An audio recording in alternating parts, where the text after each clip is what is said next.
This is 99% Invisible. I'm Roman Mars.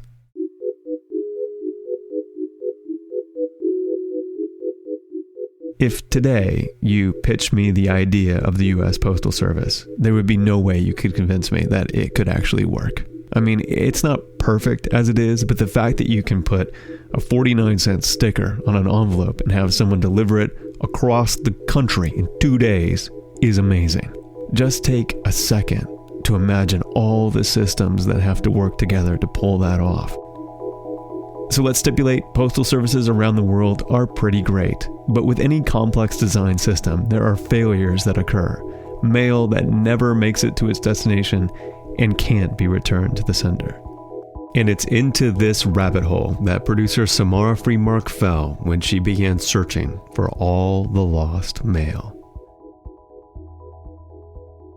Once upon a time, I lost something in the mail. Maybe this has happened to you. It probably has happened to you. But what makes my story different is that I went looking for what I lost. So you didn't come here. And the place I ended up was so strange, so dreamlike. Something inside the box, moving. My name is John Smith. But let me back up a bit. It was 2007, August. I was moving from Minnesota to Michigan to start grad school. I packed whatever couldn't fit into my station wagon into 3 cardboard boxes and shipped them parcel rate, books mostly. The first box arrived at the leisurely pace the books shipped parcel rate usually do. And then I waited for weeks. The second box never showed, though when I say that it never showed, I mean that most of the box never showed. A piece of it eventually did arrive. It came in a large envelope, a neat rectangle of cardboard, the box top where I had written my address. Someone had taken a razor and very carefully sliced it off the box. An enclosed note on Postal Service letterhead informed me that my address label had become detached from my box. And so I was thrilled when I came home one day, months later, and found my third box waiting for me on my doorstep. My lost box. It was here. But something about the box was different. It had been torn apart and then lashed back together with plastic zip ties. When I cut it open, the cookbooks I had carefully packed were in disarray. My 4-inch thick hardcover Joy of Cooking had been torn apart down the spine, like a weightlifter had used it for some feat of strength. The 2 halves were sandwiched around a cookbook I had never seen before, someone else's copy of Sophia Loren's Recipes and Memories. Sophia leered at me from the cover. Her cleavage was distracting. I was perplexed. I told my mother about it. "Oh, yes," she said, "that's happened to me too." She had shipped a box of books home from Europe, and when she opened it, this box was filled with other people's things, all from different countries.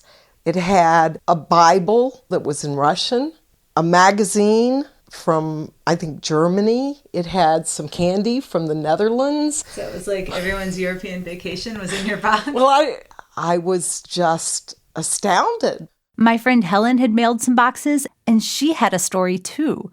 When I got the boxes open, they looked like they had been put in a washing machine and then dried. Like the boxes were so mutilated.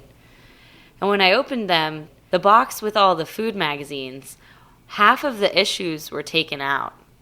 The rest of the boxes were all cookbook boxes, all like vintage cookbooks. And in place of that, they had put all of these Southern Home Living, whatever, cookbooks from the 1980s in the boxes. Deviled eggs on the cover, as though that was like a reparation for my loss. Helen and my mom shrugged this off and they let things go. But it nagged at me. Who was reading my books? Whose copy of Recipes and Memories was guiding me through tiramisu? And just who had switched them? Now, if you ask enough questions like that, you'll find yourself in Atlanta on a day so hot the pavement shimmers, driving past the Coca-Cola Museum, past the world's largest aquarium, past the CNN headquarters, and finally turning down a service road and pulling up in front of a nondescript suburban warehouse directly across from Six Flags Amusement Park. The Mail Recovery Center. where lost mail goes to be sorted, processed, and sent back to its rightful owner, or barring that, it's sold off. I walked up to the door of the warehouse and opened it on iPod and accessories, opening bid, $500. an auction. 6789, solar paddle 151. 200 people lined up in folding chairs, waving paddles in the air. There's no live ammo, there's no live weapons. And in the back, bins upon bins, hundreds of bins of lost mail. Everything that Americans have ever stuffed into a mailbox and never seen again, all sorted by type. Bins of pillows, bins of tennis rackets, bins of coffee makers, bins of stuffed animals, computers, Bibles, electric guitars, bins of stuff you can't imagine anyone ever thought it was a good idea to mail. Bins of stuff you didn't know it was possible to mail, like tractor-trailer tires. And all these bins being auctioned off by officials of the U.S. Postal Service. $450, solar paddle 126 for $450. A middle-aged man sporting faded jeans, a sweat-stained baseball cap, and a handlebar mustache came up behind me, jabbing at an auction list. He was a buyer. My name's Ricky. And he was here with his wife, Cindy. I mean, they've got some stuff in here that's irreplaceable, like they got some vintage stuff in here from the 40s and the 50s. They've got one in there that's got a Life magazine with John F. Kennedy on it. Now, how much is that worth to somebody? To you, it wouldn't be worth nothing. To me, I can remember the day he got killed, you know. And so. He's got the buttons, Kennedy for president, some of those in it, remember too. the elections. So, you know, it's just according to who you are and how much it's worth to you. So you've got apparel accessories, clothes, starting bid $500. Cameras and accessories, starting bid $2,000. Ethnic items, $500. What do you think an ethnic item is? I don't know. So what do you do with all this stuff? I'll go to resell everything we get. That's what this thing's about. There'll be people sitting out in their parking lot on eBay before they leave here. You're kidding. Like I'm not in their kidding. Cars. In their cars. They've got buyers waiting. Ricky and Cindy were hoping to get lucky today, as lucky as they got once, almost a decade ago, right after September 11th. We've got a whole tote of American flags. You could not buy American flag nowhere in the United States. Everything was gone. We ended up with American flag pins, American flags, everything. Earrings. We had 5 boxes of McDonald's little arches with the American flag on it. McDonald's didn't even have them. So we come out smelling like a rose on that one. And just then, Gordon Clement swept out from behind the wheel of a baby blue 1960 Cadillac. Heads turned. People whispered. Mr. Gordon was Mail Recovery Center royalty. He was 80 years old with a pink face, white hair, bright blue eyes. I swear he even twinkled. He didn't seem surprised when he saw my microphone. It was almost like he was expecting me. Brooklyn, New York. Is that where you're from? Yeah. You come all the way down here from Brooklyn, New York? Sort of. I've been on a road trip for the past month. Oh. So you didn't come here specifically to find out about the pot? Wait, the pot? Yeah, I was on Jay Leno's last Tuesday night. Of course he was.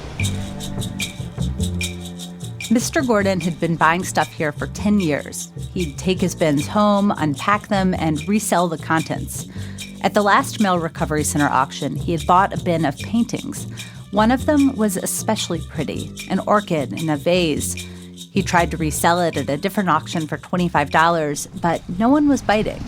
So they put it back on my truck.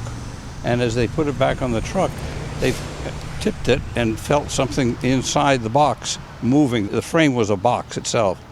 So one of the guys helping me took a screwdriver and took the back off of it, and inside was $5,000 worth of marijuana. Mr. Gordon and I sat and thought about what kind of person would send $5,000 worth of pot through the mail, and how that person must have felt when they heard about Mr. Gordon on Lino, and whether they filed a claim for the painting, or whether they were just relieved that the post office had lost it so absolutely that it couldn't be traced back to its original sender. And then Mr. Gordon headed to the floor to bid. But first, he looked deep into my eyes and he sang me a song for luck.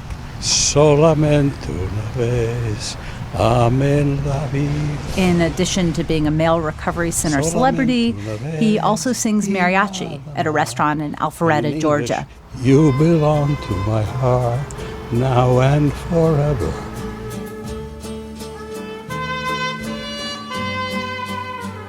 And into this reverie walked Lionel Snow, the director of the center, and Michael Miles, Postal Service representative, who escorted me out the door. Go outside. We have to go outside? Told me I was violating Postal Service policy. Can you just tell me why? Sure. Mm-hmm. Postal policy. This is postal policy. Yeah, but why? Hmm? Do you know why? Please. Wait, so I have to be like 50 feet from the center? And led me across the parking lot. Here's what we would clearly be prepared to talk to you about.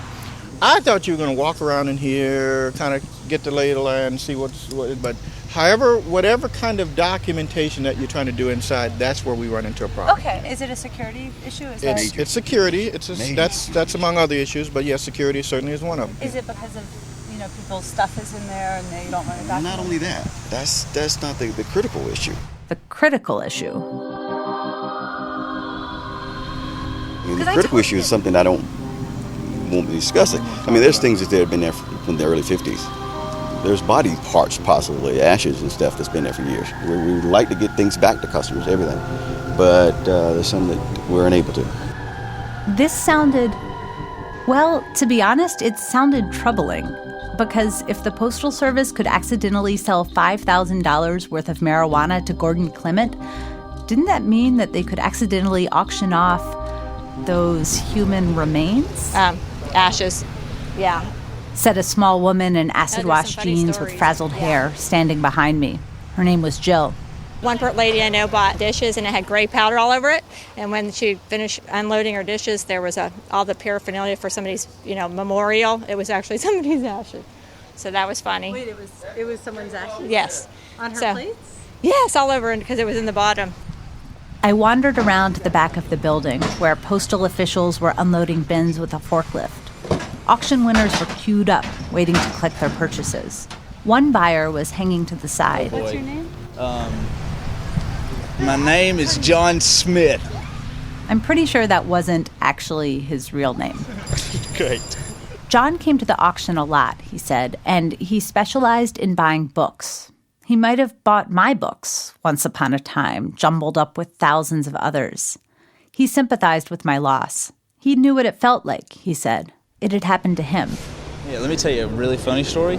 We shipped a case of books one time to us. We bought books, and we got the same box taped up. It looked like it'd been through a tornado, and inside it was a bunch of screwdrivers and pliers. There was tools inside the same box. Nothing was said. Just, here you go, here's your package.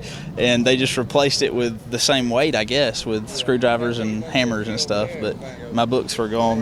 Did you ask them what happened to it? They just, I don't know, got lost in the mail, I guess. Poor man can't buy nothing in there today. The auction was still going on inside, but Ricky and Cindy, that couple who had bought that bin of American flags back in the day, they were leaving empty-handed. People's crazy. It must be the rich people today. No, people haven't got no sense in there today. Some woman paid $50 for a box of VHS tapes. What do you do with VHS tapes? I thought people was having money problems. Not here. There's nobody here got money problems today. Because I'm leaving. I mean, I ain't nothing I can touch that I wanted. So I'm going back home. We're going to go find lunch. First of all, we're going to go find lunch, then we're going home. I watched Ricky and Cindy drive away. I was hot, sweaty, almost in a daze, longing for home. But before I left, I turned and stood for a moment, and I watched the river of other people's things pouring out of the loading docks and into trucks and moving vans. Those clothes you shipped home from college and never saw again. That fancy perfume your grandmother swore up and down she sent you for your birthday. The model Eiffel Tower that your dad says he airmailed you from Paris. Your complete set of Southern Living cookbooks, the ones with the deviled eggs on the cover. All those things that you thought were lost forever, they're all here. They're all in Atlanta, across from Six Flags Amusement Park. And they're all going home with someone else. Whoa! And then there was nothing left to do but get in my car and drive home. And when I got home, I made eggplant parmesan. You can find a good recipe for it on page 153 of Sophia Loren's Recipes and Memories. 99% Invisible was produced this week by Samara Freemark, originally for the KCRW program Unfictional. We found out about it via the Third Coast International Audio Festival. Samara now works for American Radio Works. You can find her on Twitter at @sfreemark. That's SFREEMARK. 99% Invisible is Sam Greenspan, Kurt Kolstad, Katie Mingle, Avery Trufelman, and me, Roman Mars. We are a project of 91.7 KALW San Francisco and produced out of the offices of ArcSign, an architecture and interiors firm in beautiful downtown Oakland, California. You can find this show and like the show on Facebook. We're all on Twitter, Tumblr, Instagram, and Spotify. And you can listen to every single episode of 99% Invisible and see pictures that go along with all the stories at 99pi.org.